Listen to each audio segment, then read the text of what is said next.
దాని తర్వాత ఉద్యమం నీరుగారిపోయినా కూడా మళ్ళీ స్టార్ట్ చేసి కొట్లాడితే సరే మీరందరూ చూసిన మీ కళ్ళ ముందు జరిగిన చరిత్ర అనేక ఇన్సల్టులు అనేక అవమానాలు అవహేళనలు అయ్యేదా అంటే పోయేదా అంటే రకరకాల మాటలు మాట్లాడినారు.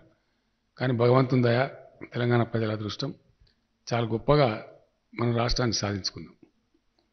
చాలా తికమగా పెట్టినారు నన్ను అప్పుడు కూడా హైదరాబాద్ మీద కాంప్రమైజ్గా ఇదిగా అదిగా అంటే హైదరాబాద్ లేని తలకాయ లేని మొండవిత తెలంగాణ మాకెందుకు ప్రాణం పోయినా సరే ఒప్పుకోమని చెప్పి చివరికి హైదరాబాద్ సమేతంగా మన తెలంగాణ రాష్ట్రాన్ని మనం సాధించుకున్నాం. ఇక్కడనే నేను మీకు ఒక ముఖ్యమైన పాయింట్ చెప్పాలి. ప్రభుత్వాలు పనిచేస్తాయి, పెద్ద ఇష్యూ కాదు. ఎవడు ప్రభుత్వమైనా పనిచేయాల్సిందే, తోచిన కాడికి చేస్తారు. ఇక్కడ మనం పనిచేసిన పద్ధతి ఏంటంటే ప్రతిదాన్ని ఒక టాస్క్ లాగా తెలంగాణ ఉద్యమాన్ని తెలంగాణ రాష్ట్రం సాధించడాన్ని ఎట్లయితే భావించుకున్నామో ఇప్పుడు కరెంట్ ఉన్నది. నాకన్నా ముందు చాలామంది ముఖ్యమంత్రులు పనిచేసిండ్రు. నాకన్నా ఎత్తున్నోళ్ళు నాకన్నా దొడుగునోళ్ళు ఎంతోమంది ముఖ్యమంత్రులు అయినరు. ఒకటి చిన్న ప్రశ్న మనం ఆలోచించుకుంటే తెలుస్తుంది, ఎందుకు కరెంట్ ఇవ్వలేకపోయినరు, ఏం కారణం? ఇవాళ ఎక్కడికి వెళ్ళి వచ్చింది కరెంటు? రావటమే కాదు, ఇంత క్వాలిటీగా. గతంలో ఆ బాధలు సిద్దిపేటలో హరీష్కి ముందు నేను ఎమ్మెల్యే ఉన్నప్పుడు అది వర్ణనాతీతమైన బాధ. ఒక్కొక్క ట్రాన్స్ఫార్మర్ కాలిపోతే ఎట్లా డబ్బులు లంచాలి, ఇవ్వాలా ట్రాక్టర్లు పెట్టుకొని ఎట్లా సబ్స్టేషన్ల కాడికి పోవాలి, 4 రోజులకు వచ్చేది కాదు. ఎవడ 5 ఎకరాల పొలం అయితే తప్పక 2 ఎకరాలు ఎండిపోవడే, పారే సమస్య లేదు, వేసిన పంట పూర్తిగా పండే సమస్య కూడా లేకుండే. తెలంగాణ వచ్చిన రోజు నేను కొన్నిసార్లు ఏడ్చుకుంటూ రైతులకు దండం పెట్టి చెప్పింది, మీరు ఆత్మహత్య చేసుకోకండి, ఒక 2-3 ఏళ్ళు బతికి ఉండండి, నేను మిమ్మల్ని కాపాడుకుంటా అని చెప్పి కూడా చేతులెత్తి దండం పెట్టి చెప్పిన. ఒక పాలసీగా ఇప్పుడు కొంతమంది తెలిసి తెలియక తెలివిలేక ఏదేదో మాట్లాడుతుంటారు, అది పట్టించుకోండి నేను. కారణం ఏంటంటే తెలంగాణ కలబడి కొట్లాడి తెచ్చుకున్నాం. ఈ తెచ్చుకున్న తెలంగాణ నిలబడాలి. ఎట్టి పరిస్థితుల్లో నిలబడాలంటే 100% గ్రామీణ ప్రాంతాలు చల్లగా ఉండాలి, రైతులు బాగుండాలి, రకరకాల బాధలు వాళ్ళకు ఉన్నాయి తొలగిపోవాలని చెప్పి రైతు బంధు రైతు బీమా లాంటి స్కీమ్ తెచ్చుకున్నాం. 24 గంటలు ఫ్రీ కరెంట్ ఇచ్చుకుంటా ఉన్నాం. ఎక్కడ ఏ రాష్ట్రం కూడా ఏది ఇండియాలో వాగ్దానాలు చెప్పినా మోసం చేస్తారు తప్ప ఇయ్యరు. అది చాలా కఠినమైన పని. ఎందుకంటే అంత దాన్ని మెయింటైన్ చేయాలంటే మీకు ఒక విషయం చెప్తే మీరు నమ్మలేరు.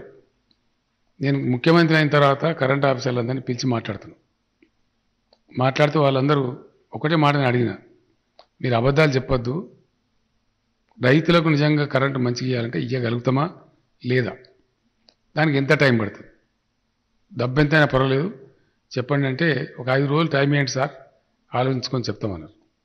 పోయి వచ్చారు 5 రోజుల తర్వాత అందరు ఆఫీసర్లు కూర్చొని మాట్లాడుకుని వచ్చి నాకు చెప్పినారు, మీరు సంకల్పం తీసుకుంటే ఇవ్వగలుగుతాం సార్ డెఫినెట్గా అని చెప్పి.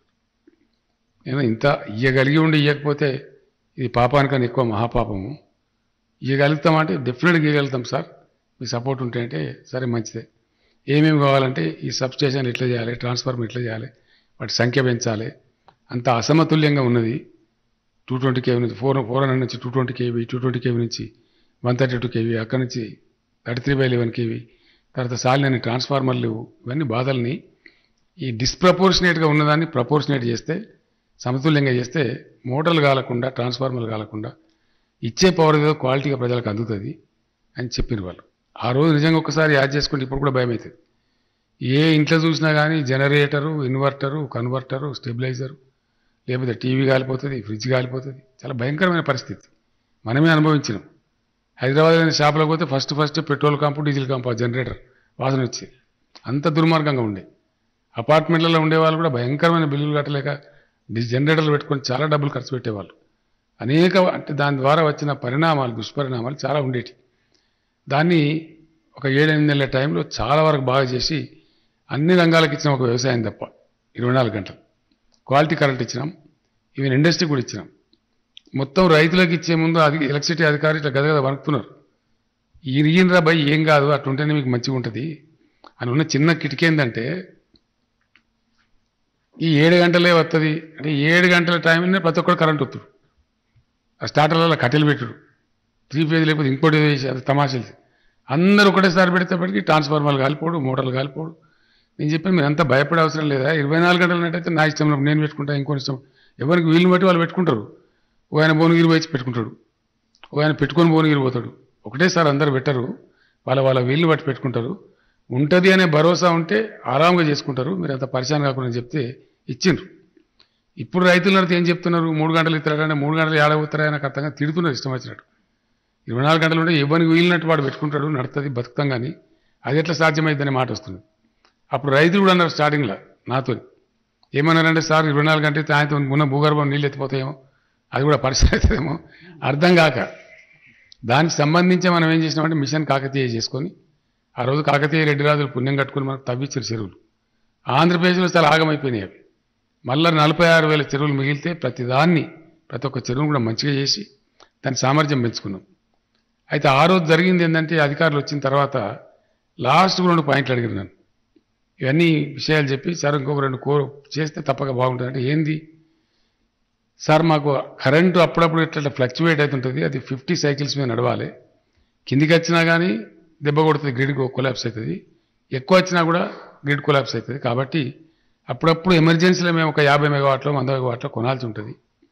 కొనాలంటే మాకు డబ్బులు కావాల్సి ఉంటుంది వాడు అవతల నువ్వు మేము అడిగితే వాడు ఏమంటాడు నువ్వు కరెంట్ ఇవ్వరా అంటే నువ్వు డబ్బు పెట్టమంటాడు ఎల్సీ ఓపెన్ చేయమంటాడు దానికోసం మేము సర్కార్లో ఫైల్ పంపి వచ్చే వరకల్లా వారం 10 రోజులు అవుతుంది ఆ లోపల ఆయనతో కుప్పగూలుతుంది ట్రాన్స్ఫార్మర్లు వెళ్తాయి రైతులు రోడ్ల మీదకి వస్తారు పంచాయతీ అంత ఉంటుంది మేము ఖర్చు పెట్టాము వృధా చేయం మీకు హామీ ఇస్తున్నాం ఒక 25 కోట్ల రూపాయలు ఫైల్ పంపకుండా మేము ఖర్చు పెట్టే అనుమతి ఇవ్వండి ఎమర్జెన్సీ సందర్భాలు ఎదుర్కోవడానికి నేను చెప్పిన నాకు కరెంట్ కావాలి నేను 25 కాదు 35 కోట్లు పెట్టుకో ఏం ప్రాబ్లం లేదు పెట్టి సంతోషంగా అని చెప్పాను ఆ తర్వాత ఇంకోటి లాస్ట్ కోరిక అన్నారు ఏంది అంటే ఒకటే మాట చెప్పిన వాళ్ళు సరే ఇక్కడ 8 మంది ఐఏఎస్ అధికారులు మా డిపార్ట్మెంట్లలో ఉన్నారు ట్రాన్స్కోలో జెన్కోలో దీనిలో దానిలో ఐఏఎస్ అధికారులు చాలా ఉత్తమమైన వాళ్ళు మంచిగా పనిచేస్తారు వాళ్ళకి నాలెడ్జ్ ఎక్కువ ఉంటుంది కానీ కరెంటులో టెక్నికల్ విషయాలు వాళ్ళకి తెలివై మేము చెప్తేనేమో నేను సీఎం గారికి మాట్లాడతా పవర్ మినిస్టర్ గారికి మాట్లాడతా నేను ఫైనాన్స్ సెక్రటరీకి మాట్లాడతా అయితే మాట్లాడుతుంటారు వాళ్ళు ఆ లోపల దెబ్బ కొడుతుంది మాకు సిస్టమ్ ఇక్కడ మీరు ఏమనుకోకపోతే మా మీద భరోసా ఉన్నట్టయితే మమ్మల్ని నమ్మితే ఇక్కడ నుంచి ఐఏఎస్ ఆఫీసర్లను తీసేయండి సార్ అని చెప్పారు ఇది 9.5 ఏళ్ల కింద నాతో వాళ్ళు చెప్పిన మాట ఆ రోజు నుంచి ఈ రోజు వరకు సింగిల్ ఐఏఎస్ ఆఫీసర్ కూడా కరెంట్లో లేడు అందువల్లనే కంప్లీట్ టెక్నోక్రాట్స్ మీద ఇంజనీర్స్ మనం ఆధారపడి చేస్తున్నాం కాబట్టి బ్రహ్మాండంగా జరుగుతూ ఉంది ఐఏఎస్ అధికారులు ఇతర రంగాల్లో వాళ్ళు పనిచేస్తూ ఉన్నారు అక్కడ పని బ్రహ్మాండంగా జరుగుతూ ఉంది ఇది చేయాలంటే ఇది విల్ పవర్ కావాలి దీనికి ఊరికే తమాషాగా రాదు అంత ఈజీ కాదు ప్రతి ఒక్క విషయంలో ప్రభుత్వం లోతుగా దూసుకుపోయి పూర్తి అవగాహన చేసుకొని పూర్తి అండర్స్టాండింగ్తో చేసినప్పుడు పనులు సక్రమంగా జరుగుతాయి మొత్తం భారతదేశంలో ఎక్కడ లేనటువంటి కరెంటు ఇలా తెలంగాణలో మనం ఎట్లా తీయగలుగుతున్నాం ఏ కారణం నుంచి తీయగలుగుతున్నాం ఒకటి రెండవది కొంతమంది ఎకానమిస్టులు ఆర్థిక శాస్త్రవేత్తలు వీళ్ళు వాళ్ళ భాషలో వాళ్ళు చెప్తారు వాళ్ళు ఏమంటారంటే ఇంత డబ్బా అనండి వ్యవసాయానికి మీరు 10,000 రూపాయలు ఎకరానికి రైతు బంధు ఇస్తారు వాళ్ళని చచ్చిపోతే ఆ డబ్బు కడతారు బీమా సౌకర్యానికి కరెంటు ఫ్రీగా ఇస్తారు మళ్ళీ ధాన్యం కొని మళ్ళీ అమ్ముతారు మీరు అనే నుక్సాన్ అవుతుంది మనం ధాన్యం మనం కొని మన దగ్గర పెట్టుకొని మళ్ళీ ఎఫ్సీఐకో ఇంకోనుకో ఇచ్చేవరకు ఏమైందంటే టైం అవుతుంది మళ్ళీ బ్యాంకులో ఇంట్రెస్ట్ మన మీద పడుతుంది ప్రభుత్వం మీద నిన్న మా రైతుల కోసమే కానీ మా రైతులు ఆగమైపోయి ఉండ్రి చెట్టుకోడు గుట్టకోడు అయిన ఉండ్రి భూములు అమ్ముకున్నారు నాశనం అయిపోయినరు కాబట్టి అది వాళ్ళు కుదురుకునేదాకా గ్రామీణ ప్రాంతాలు వ్యవసాయం మంచిగా కలకలలాడేదాకా ఒక 10-15 ఏళ్ళు ఇది చెయ్యాలి ఆ తర్వాత నువ్వు ఇవ్వకున్నా పర్వాలేదు కానీ ఆ విధంగా చెయ్యాలి ఖచ్చితంగా అని చెప్పి అందరు అధికారులకు ప్రతి ఒక్కరికి సంజాయం చేస్తే ఇవాళ తెలంగాణలో వ్యవసాయం తెల్లబడి ఇప్పుడు కొంచెం రైతుల జేబులో డబ్బులు కనబడతాయి కొంచెం మంచిగా ఉంటుంది అర్థం కాని కాదు అర్థం చేసుకున్నకి ఎట్లయిద్దంటే రైతు దగ్గర మంచిగా పంటలు పడి 4 రూపాయలు ఎక్కువ ఉంటాయి మార్కెట్లో షావుకారుల గలగలలాడతాయి ఒక డ్రెస్ కొనుక్కుంటే 2 డ్రెస్సులు కొనుక్కుంటాడు పిల్లల్ని మంచి చదువులు చదివిస్తారు అన్ని రకాలుగా మళ్ళీ మార్కెట్లోకి వస్తుంది ఆ డబ్బు రైతు దగ్గర ఆగదు దాంతో కూడా రాష్ట్రం యొక్క ఆర్థిక అభివృద్ధి జరుగుతుంది దాన్ని స్పిన్ ఆఫ్ ఎకానమీ అంటారు బాగా అర్థం చేసుకుంటే అర్థమవుతుంది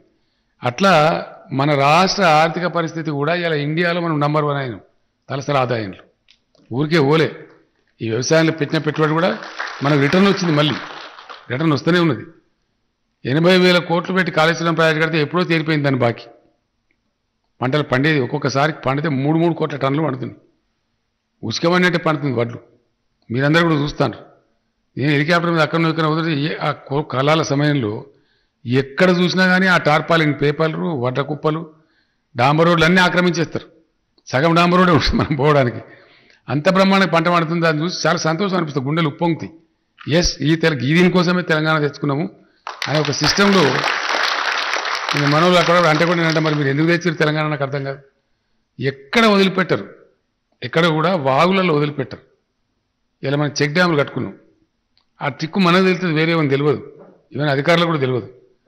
బావిలో ఇడిచిపెడితే చెక్ డ్యాములు నిండితాయి, గ్రౌండ్ వాటర్ మంచిగా ఉంటుంది, బోర్లు మంచిగా పోతాయి, సింపుల్ ముచ్చట. అదే వేరే వాళ్ళు అయితే నో బావిలో ఎట్లెత్తారండి, బుద్ధి లేదా మీకు అన్నా, వాటి తీస్తానని అట్లుంటుంది. ఇవాళ రైతులకు పెట్టింది కూడా ఏ విధంగా అంటే మళ్ళీ 10 HP 15 HP 20 HP 5 HP అట్లా పెట్టలే నేను. ఇక రైతుకు ఉచిత కరెంట్ ఇస్తానప్పుడు కడుపు నిండి అందాలి అంతే. నువ్వు ఎన్ని HP పెట్టుకున్నావు, ఇలా రైతు దగ్గరికి వచ్చేవాడు కోన ఆయన అడిగే కొడుకులేడు. లేకపోతే కరెంటులు పెట్టే బాధలు కూడా మామూలు ఉండవు. అవి కోసేసుడు, వైర్లు కోసేసుడు, బెదిరించుడు, పట్టకపోవుడు, అవన్నీ కూడా మనం అనుభవించినాం. ఈరోజు తెలంగాణ దానిలో నుంచి ఫ్రీ అయి బయటపడ్డది. వ్యవసాయ రంగం చాలా చక్కగా పోతున్నది. నిన్న మొన్న మీరు చూసుంటారు,